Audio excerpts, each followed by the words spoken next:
Another thing that I've been using is, this is my workstation. So it's just, as you can see, it's just an old computer box. Power supply there. It's got a power supply. I've got 12 volt, 5 volts, 3 volts with turn on and off. I've got some outlets there which are just 12 volt and 5 volts with just pins, USB 5 volts. That's a speaker, attached inside.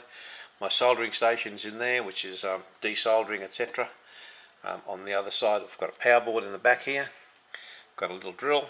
Inside here we have some little power tools, which is a screwing gun, a hot glue gun, and the drill, which all come in through the side into this pocket here. Just come back out, pull them out through the side.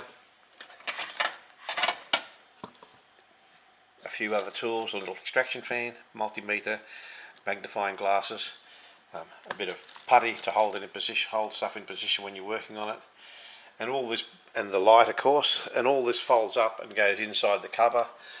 The side cover comes on. It's got a couple little handles. Got a handle on the top, can carry the whole thing around to and from wherever I'm networking. This is it with it all folded up.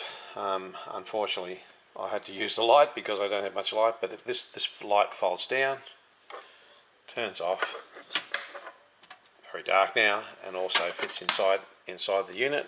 This is with everything put inside, power leads and everything coming from the back, pushing through the holes. This is the power that comes across to your power board. The other one just comes from your power supply, but everything fits in there nicely like that. Once you've got it all set up, this just goes over top. 2 screws, top of one, top and bottom.